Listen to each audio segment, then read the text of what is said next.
Dear students, welcome to our channel. Chapter number 8 जो है आपके सिलेबस का लास्ट चैप्टर मार्केटिंग, वो हम पढ़ रहे हैं। लेक्चर नंबर 1 हो गया है हमारा, आज रहेगा लेक्चर नंबर 2। अभी इस चैप्टर में हमें मार्केटिंग के बारे में पढ़ना है। पहले हमने मार्केट के बारे में कुछ चीज़ें स्टडी की इन लेक्चर नंबर 1। ठीक है, मार्केट को हमने अलग अलग कॉन्सेप्ट से स्टडी किया, जैसे प्लेस कॉन्सेप्ट था, कमोडिटी कॉन्सेप्ट था, अलग अलग कॉन्सेप्ट से हमने पढ़ा। अभी आज हमें पढ़ना है टाइप्स ऑफ मार्केट के बारे में। अभी यहाँ पे भी हम अलग अलग तरीके से सोचेंगे कि किस तरीके से मार्केट को डिवाइड किया जाता है, जैसे कि on the basis of area covered, on the basis of time, volume of transaction, importance, nature of goods, regulation, competition. इन अलग अलग कॉन्सेप्ट से हम सोच सकते हैं कि मार्केट को हम किस तरीके से डिवाइड कर सकते हैं। तो इसी को हमें अभी डिटेल में स्टडी करना है आज। सो types of market. Now markets can be broadly classified into following categories. अभी सबसे पहले on the basis of area covered हम देखें तो local market, national and international आएगा। On the basis of time, very short period and long period market. Volume of transaction, wholesale, retail.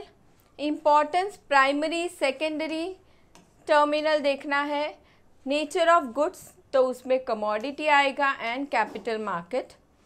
Regulation के basis पे regulated market and unregulated market. And उसके बाद आता है कंपटीशन के basis पे हमें देखना है। दो पार्ट में किया गया है divide, perfect and imperfect market. चलिए अभी इसी को हमें डिटेल में स्टडी करना है। So let's start. सबसे पहला हम देखेंगे एरिया कवर्ड के बेस पे। On the basis of area covered, ये टॉपिक बहुत ही इजी है। एक बार अगर देखा है, पढ़ लिया है, तो हम हमारे खुद से भी लिख सकते हैं। ठीक है, अभी सबसे पहला आता है on the basis of area covered. तो उसमें local, national and international 3 part में डिवाइड किया गया है।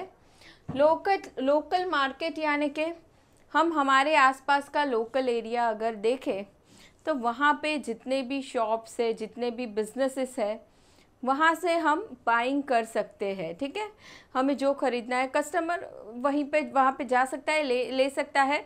लोकल लिमिट्स आ जाएगी जोग्राफिकल एरिया की, उसे हम कहेंगे लोकल मार्केट। जैसे हम कहें हमें कोई भी प्रोडक्ट लेना हो, FMCG प्रोडक्ट्स हो, फास्ट मूविंग कंज्यूमर गुड्स है, या फिर उसके सिवाय कोई प्रोडक्ट्स है, तो वो सारे ही अवेलेबल होते हैं हमारे लोकल मार्केट में। Now the market for the commodities which are sold within local geographical limits of a region is known as local market.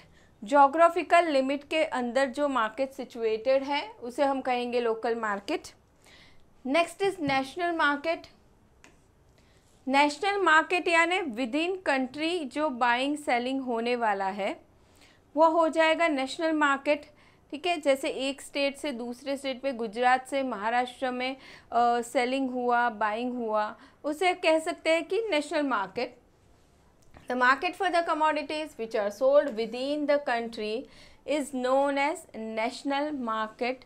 सारे ही प्रोडक्ट नेशनल मार्केट में बाइंग सेलिंग हो सकती है। ठीक है, अभी नेक्स्ट हम पढ़ते हैं इंटरनेशनल मार्केट। इंटरनेशनल यानी 2 कंट्री के बीच में बाइंग सेलिंग होगा, उसे कहेंगे इंटरनेशनल मार्केट।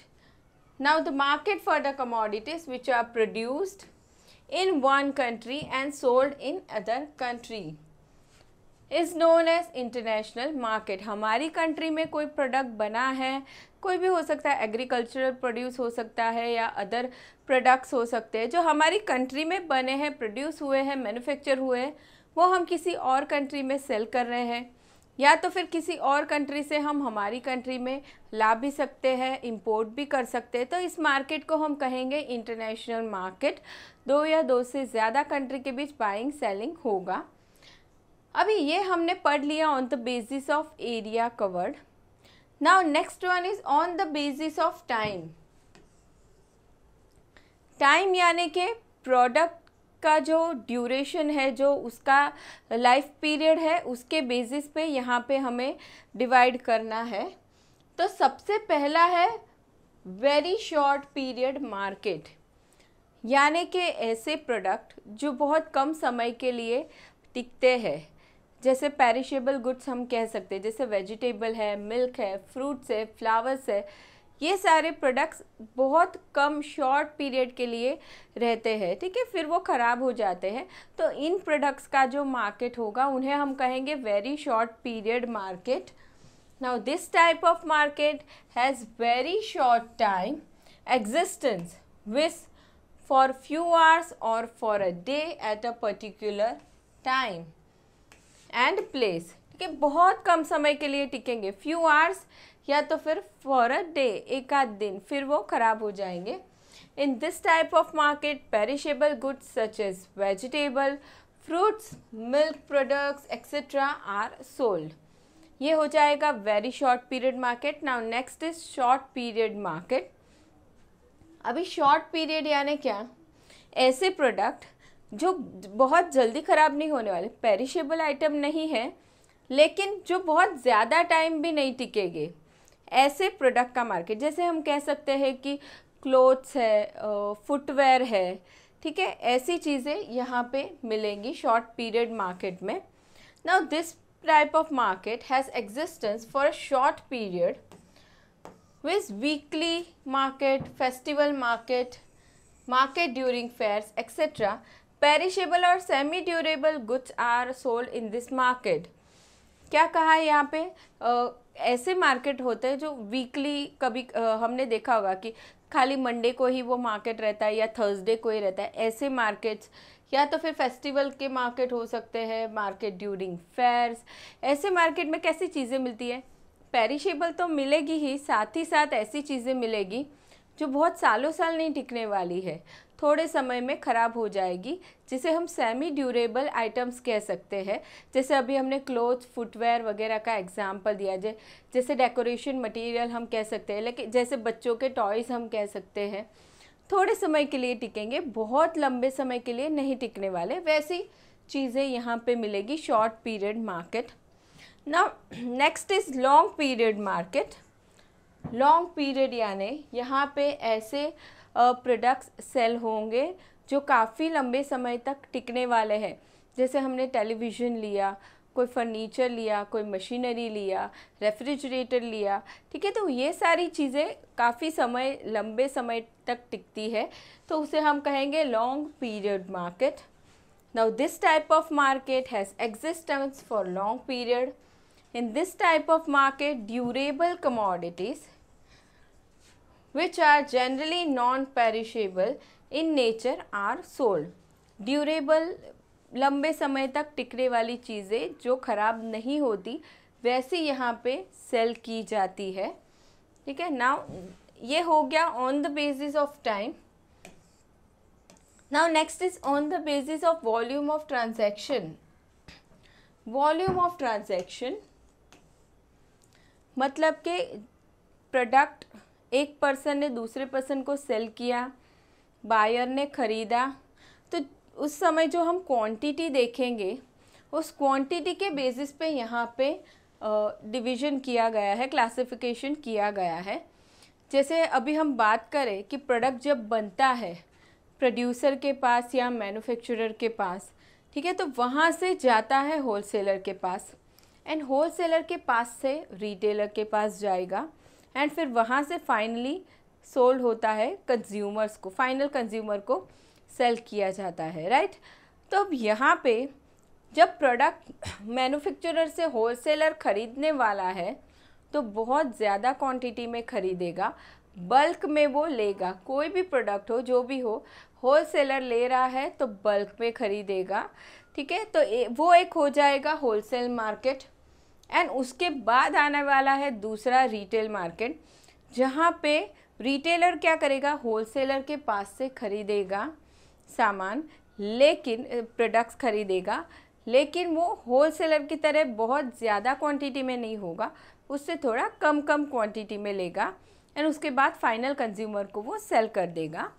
सो सबसे फर्स्ट है wholesale market. In wholesale market the activity of buying and selling goods is undertaken in large quantities at cheaper price. देखिए अभी लार्ज क्वांटिटी में गुड्स खरीदा जा रहा है तो ऑफकोर्स डिस्काउंट्स मिलेंगे, ठीक है, इसीलिए प्राइस कैसी हो जाएगी, चीप प्राइस, कम प्राइस में उसे प्रोडक्ट्स खरीदने मिलेंगे. Now goods are sold to retailers who then sell them to consumers. Now it refers to the market for bulk purchase and sale of goods. In such a market, sellers are known as wholesaler and buyers are known as retailer. अभी यहाँ पे seller कौन है, wholesaler, सामने buyer हो जाएगा retailer. Wholesale market की जब हम बात करें तब होलसेलर सेलर बन जाएगा एंड रिटेलर बायर होगा. Now next is retail market. Retail market is the market where retailer sells goods directly to the consumers in small quantities. यहाँ पे क्या हो रहा है, रिटेलर क्या करेगा, कंज्यूमर को गुड्स सेल करेगा छोटी छोटी क्वांटिटीज़ में, लेकिन वो होलसेलर से कंपैरेटिवली ज़्यादा क्वांटिटी में लेगा गुड्स, ठीक है. तो वो रिटेलर होलसेलर के पास से छोटी छोटी क्वांटिटी में नहीं लेगा, वहाँ से ज़्यादा क्वांटिटी लेगा एंड कंज्यूमर को जिस तरीके की रिक्वायरमेंट है वैसे वैसे स्मॉल क्वांटिटीज़ में प्रोडक्ट को सेल किया जाएगा. ये हो गया on the basis of volume of transaction. Next is on the basis of importance. Importance की बात करेंगे. सबसे अभी यहाँ पे 3 पार्ट में डिवीजन किया गया है, primary market, secondary and terminal market. अभी प्राइमरी मार्केट, तो primary market refers to market for primary products such as agricultural and foreign products, for example fruits, vegetable, food grains etcetera. Primary यानी कि सीधा हमें naturally मिल गया, agriculture से मिल गया, forest से मिल गया, या हमने कोई मिनरल एक्सट्रैक्ट किए, प्राइमरी मार्केट बन जाएगा कि सीधा नेचर से ही हमें मिल रहा है. अभी नेक्स्ट आता है सेकेंडरी मार्केट. सेकेंडरी मार्केट यानी जो डिपेंड करेगा प्राइमरी मार्केट के प्रोडक्ट पे, उसे हम कहेंगे secondary market. Secondary market refers to the market for semi processed and semi manufactured goods. यहाँ पे कैसे प्रोडक्ट है, यहाँ पे कैसे थे, प्राइमरी में प्रोसेस नहीं किए हुए थे, ठीक है, सीधा नेचर से एक्सट्रैक्ट किया गया था. यहाँ पे कैसा है, सेमी मैन्युफैक्चर, थोड़े मैन्युफैक्चर हुए हैं, यहाँ पे सेमी प्रोसेस्ड है, मतलब आगे फर्दर वो और प्रोसेस में जाएंगे, आगे भी वो यूज़ होने वाले हैं, तो उसे हम कहेंगे सेकेंडरी मार्केट. अब यहाँ पे एग्जांपल है यान मार्केट, आयरन ओरे मार्केट एक्सेट्रा. जैसे हम कहें यान मार्केट, तो वहाँ से टेक्सटाइल इंडस्ट्री में वो प्रोडक्ट यूज़ करके फिर फाइनल प्रोडक्ट बनाया जाता है, कस्टमर को सेल किया जाता है, तो ये हो जाएगा secondary market. Now third is terminal market. Terminal market यानी कि यहाँ पे प्रोडक्ट सीधा फाइनल कंज्यूमर को ही सेल किया जाएगा, ठीक है, प्रोडक्ट बन गया है, रेडी हो गया है, मैन्युफैक्चर हो गया है यहाँ पे. Now terminal market refers to the market where goods are sold to ultimate consumers or the user of the product. जैसे हम कहें टेक्सटाइल इंडस्ट्री है, कपड़े बन गए हैं, फाइनल प्रोडक्ट बन गया है, तो कस्टमर को सेल किया जाता है, तो वो टर्मिनल मार्केट हो जाएगा, ठीक है. तो यहाँ पे on the basis of importance देखा हमने. Now next is on the basis of nature of goods. Goods का नेचर कैसा है उसके बेसिस पे डिसाइड करना है नेचर ऑफ गुड्स. सबसे पहला आएगा कमोडिटी मार्केट एंड दूसरा है कैपिटल मार्केट. कमोडिटी यानी प्रोडक्ट या गुड्स, ठीक है. अभी प्रोडक्ट या गुड्स का मार्केट, उसे हम कहेंगे कमोडिटी मार्केट. कोई भी प्रोडक्ट हो सकता है, कोई भी गुड्स हो सकता है, फूड आइटम हो सकती है, क्लोथ्स हो सकते हैं, फुटवेयर हो सकता है, इलेक्ट्रॉनिक गुड्स हो सकते हैं, एनीथिंग कमोडिटी मार्केट. लेकिन इसे हम 2 पार्ट में देख सकते हैं. एक होता है कंज्यूमर गुड्स एंड दूसरा होता है इंडस्ट्रियल गुड्स। अभी कंज्यूमर गुड्स का मतलब क्या हो जाएगा, ऐसी कमोडिटी जो कंज्यूमर खुद यूज़ करने वाला है, कंज्यूम करने वाला है, ठीक है। जैसे टेलीविज़न ख़रीदा किसी कंज्यूमर ने, या एसी ख़रीदा, खुद यूज़ कर रहा है, कंज्यूमर गुड्स। अभी इंडस्ट्रियल गुड्स की बात करें तो वो प्रोडक्ट इंडस्ट्री में यूज़ होगा, कुछ प्रोडक्शन के लिए या प्रोसेसिंग के लिए, वहाँ पे वो हेल्प करेगा। जैसे हम किसी मशीनरी की बात करें तो कोई मशीनरी ख़रीदा गया है, किसी बिज़नेस ने ख़रीदा है, तो वो मशीनरी यूज़ होने वाला है प्रोडक्शन के लिए, तो उसे हम कहेंगे इंडस्ट्रियल गुड्स। तो कमोडिटी मार्केट को दो पार्ट में हम स्टडी कर सकते हैं। Now commodity market refers to the market for goods, material or produce with consumer goods and industrial goods. Now next one is capital market. Capital market क्या होगा? It is a market for borrowing and lending long term capital required by business enterprises. Borrowing and lending होगा यहाँ पे of long term capital. Business में long term capital भी requirement होती है, working capital की भी रिक्वायरमेंट होती है, ठीक है, दोनों ही ज़रूरतें होती है बिज़नेस की। तो यहाँ पे खाली बात हो रही है लॉन्ग टर्म कैपिटल जो रिक्वायर्ड होता है बिज़नेस को, उसके लिए बिज़नेस बोरो करेगा एंड सामने फिनेंशियल इंस्टीट्यूशंस है वगैरह वो लैंड करेंगे, लोन देंगे। तो बोरोइंग एंड लैंडिंग जो होने वाला है ऑफ लॉन्ग टर्म कैपिटल, उसको हम कहेंगे capital market. Now the financial asset dealt with in capital market have long और indefinite maturity period. Maturity period कैसा होगा, लॉन्ग और इनडेफिनाइट। नाउ नेक्स्ट हम देखेंगे on the basis of regulation. Regulation यानी रूल्स, हम कहें कुछ रूल्स जो फॉलो करने होंगे कंपलसरी ना।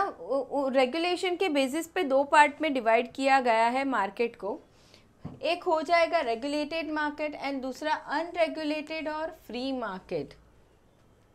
अभी रेगुलेटेड की बात करें तो मतलब कि बहुत सारे रूल्स हैं मार्केट में, जो बाइंग हो रहा है, सेलिंग हो रहा है, उसके ऊपर बहुत सारे रूल्स होंगे जो कंपलसरी फॉलो करने ही है। वो रूल्स कौन लगाएगा, गवर्नमेंट लगाएगी। तो अभी ऐसे मार्केट को हम कहेंगे, तो now regulated market. Regulated market refers to the market regulated by statutory provisions of the country. Statutory provisions legal कुछ रूल्स वगैरह होंगे जो फॉलो करने ही होंगे। अब ऐसे कौन से मार्केट हैं, तो commodity exchange, stock exchange, foreign exchange, ठीक है, ये एग्जाम्पल हो जाएंगे रेगुलेटेड मार्केट के।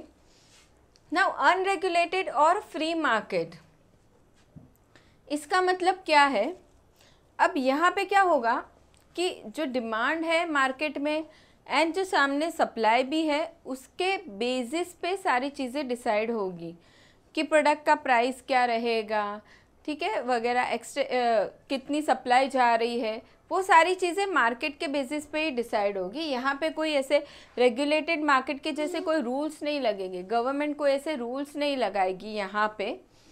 सो it refers to the markets which are not controlled by any specific regulation. यहाँ कोई स्पेसिफिक रेगुलेशन नहीं है। It generally operates according to forces of demand and supply. किसी भी प्रोडक्ट की डिमांड कितनी है एंड सामने सप्लाई कितनी है, उसके अकॉर्डिंगली मार्केट चलता रहेगा, ठीक है। कितने सामने कस्टमर की डिमांड कैसे चेंज हो रही है on the basis of price, on the basis of fashion वगैरह देखा जाएगा एंड उसके अकॉर्डिंगली डिमांड चेंज होगी, सप्लाई भी चेंज होगी और मार्केट चलता रहेगा। तो वो हो जाएगा हमारा फ्री मार्केट। फ्री मार्केट या हम कहेंगे अनरेगुलेटेड मार्केट। चलिए, हो गया on the basis of regulation. Now next one is on the basis of competition. Competition की बात करेंगे। चलिए, कंपटीशन यानी अभी किसी भी प्रोडक्ट के लिए कभी भी कोई एक सेलर नहीं होगा, कंपटीशन तो है ही मार्केट में, ठीक है, बाकी सारे लोग भी बिजनेस कर रहे होंगे उसी टाइप का, एंड उस मार्केट में अलग अलग मार्केट में भी हम जा सकते हैं, सिमिलर मार्केट में भी कंपटीशन एग्जिस्ट कर सकता है, ठीक है। तो कंपटीशन हर जगह रहने ही वाला है। तो अब इस कंपटीशन के बेसिस पे दो पार्ट में डिवाइड किया गया है मार्केट को।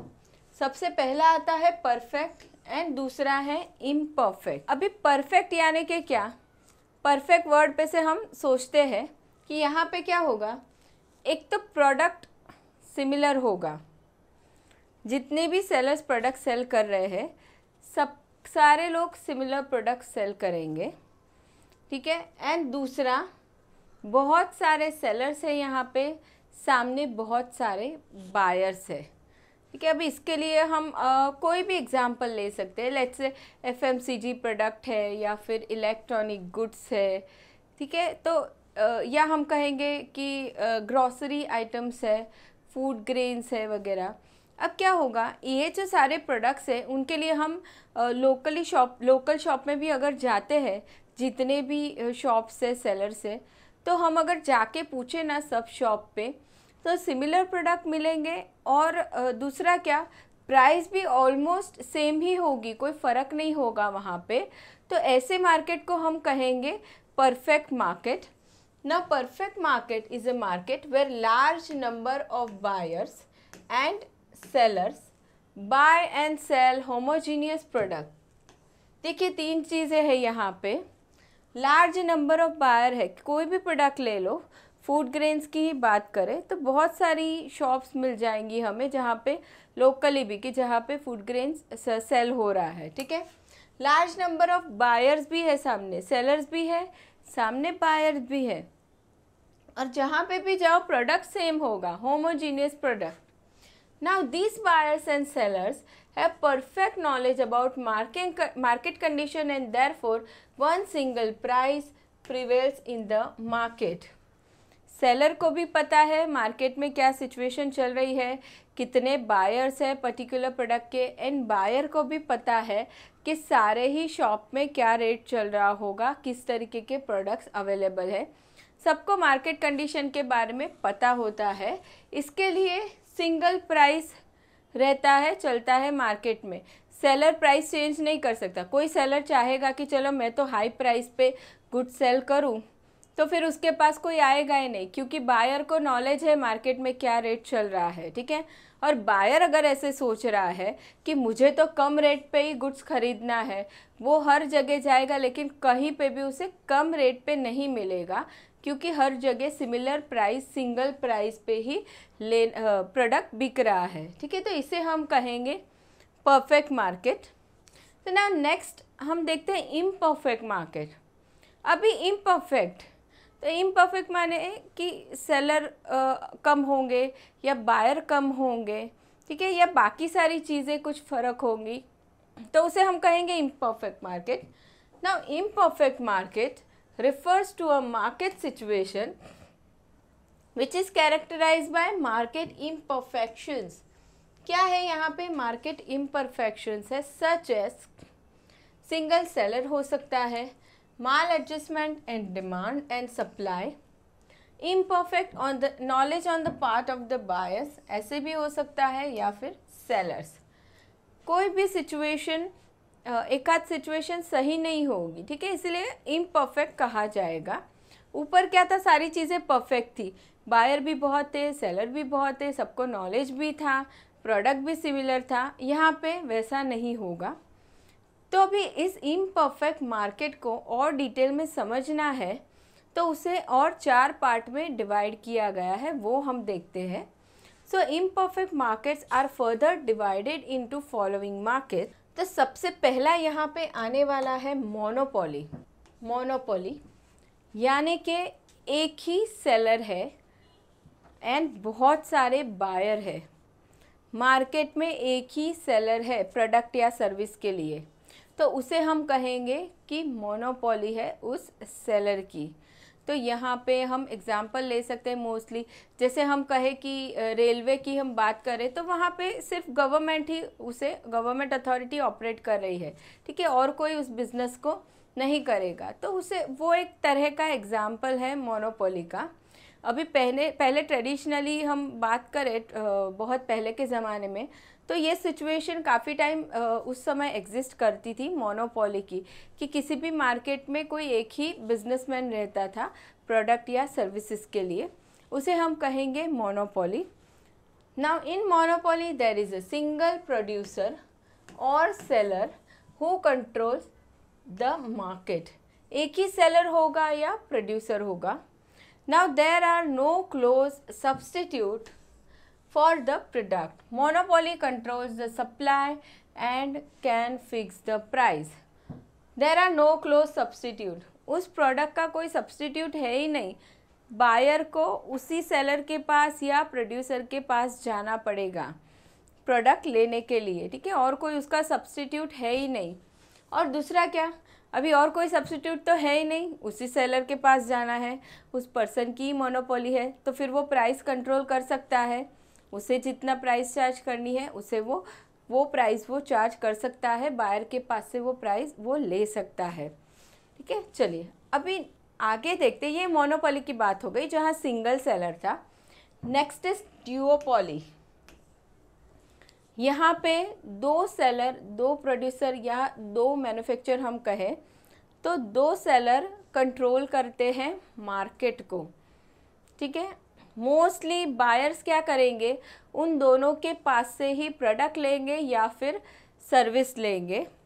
लेट्स से फॉर एग्जांपल हम ओला एंड उबर का एग्जांपल ले सकते हैं, ठीक है। तो अगर कैब सर्विस बुक करनी हो तो मोस्टली ये दो ही है, ठीक है। और फिर हम एग्जांपल ले सकते हैं जैसे कि अमेज़ॉन, फ्लिपकार्ट है, बाकी सारे भी है लेकिन मेजर इन दोनों ने ही कवर करके रखा हुआ है। जोमेटो, स्विगी है, ठीक है, पेप्सी एंड कोका कोला है। तो यहाँ पे क्या होता है, ड्यूओपोली में दो मेजर दो सेलर रहते हैं, वो मार्केट को कवर करते हैं। Now in duopoly there are two sellers selling either a homogeneous product or a differentiated product. अब ये जो दो लोगों ने मार्केट कवर कर रखा है किसी भी पर्टिकुलर फील्ड में, तो सिमिलर प्रोडक्ट भी दे सकते हैं या डिफरेंशिएटेड प्रोडक्ट भी दे सकते हैं, ठीक है। अलग अलग प्रोडक्ट भी हो सकता है, यानी कि प्रोडक्ट में फीचर में चेंजेस भी हो सकते हैं। Now these two sellers enjoy a monopoly in the sale of product produced by them. अभी यहाँ पे मोनोपोली ये दोनों सेलर की ही रहेगी मार्केट में, ये हो गया duopoly. Now next is oligopoly. Oligopoly यानी दो से ज़्यादा सेलर, पर बहुत ज़्यादा नहीं, कुछ थोड़े से सेलर है या मैन्युफैक्चरर है या प्रोड्यूसर है जिन्होंने मार्केट कवर करके रखा हुआ है। तो यहाँ पे हम एग्जांपल ले सकते हैं एयरलाइंस कंपनी का, ठीक है। कुछ एयरलाइंस कंपनीज रहती है जो सर्विस देती है, उन्होंने ही मार्केट कवर करके रखा हुआ है, ठीक है। या तो फिर हम कार मैन्युफैक्चरिंग कंपनीज का एग्जांपल ले सकते हैं, ठीक है। तो फ्यू सेलर्स है, कुछ ही सेलर्स है थोड़े से, जिन्होंने पूरे मार्केट को कवर किया हुआ है, सारे ही बायर्स को या कंज्यूमर को वही प्रोडक्ट देते हैं या सर्विसेज देते हैं, उसे कहेंगे oligopoly. Now in oligopoly there are only a few sellers, they may be producing and selling either homogeneous or differentiated product. इनके प्रोडक्ट सिमिलर भी हो सकते हैं या डिफरेंशिएटेड अलग भी हो सकते हैं। Now next is monopsony. Monopoly का अपोजिट हो जाएगा।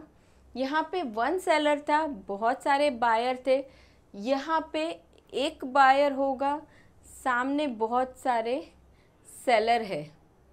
यानी कि अभी इसका एक एग्जांपल हम ले सकते हैं वॉलमार्ट का ले सकते हैं, ठीक है, जो बड़ा रिटेल स्टोर है, जो क्या करता है सारी ही चीज़ें मोस्टली जो प्रोडक्ट्स रहते हैं वो बाय कर लेता है, ठीक है। एंड दूसरा मतलब कि मेन बायर वही होगा, वॉलमार्ट हो जाएगा। और एक एग्जांपल हम ले सकते हैं कि कोई एक कंपनी है, बड़ी कंपनी जो बहुत सारे लोगों को एम्प्लॉयमेंट दे रही है, ठीक है, तो वहाँ पे वो एज अ बायर हो गई कि वो सारे लोगों की सर्विस वही खरीद रही है, ठीक है, तो उसको हम कहेंगे मोनोप्सोनी। Now, monopsony refers to a market situation when there is a single buyer of a commodity or service. Seller बहुत सारे हैं, सामने बायर एक ही है, ठीक है, तो ये हो गया इम्परफेक्ट मार्केट हमने देखा। वो किसके अंडर था? क्लासिफिकेशन बाय कंपटीशन किया गया था, उसके अंदर परफेक्ट इम्परफेक्ट था, और इम्परफेक्ट के अंदर हमने 4 टाइप्स देखे, ठीक है। चलिए अभी इसी के साथ हमारा classification of market, types of market ख़त्म हो गया है, ठीक है। नेक्स्ट लेक्चर में हम स्टार्ट करने वाले हैं topic importance of marketing. Marketing का इम्पोर्टेंस क्या क्या है देखेंगे। तो मिलते हैं नेक्स्ट लेक्चर में students. Thank you so much.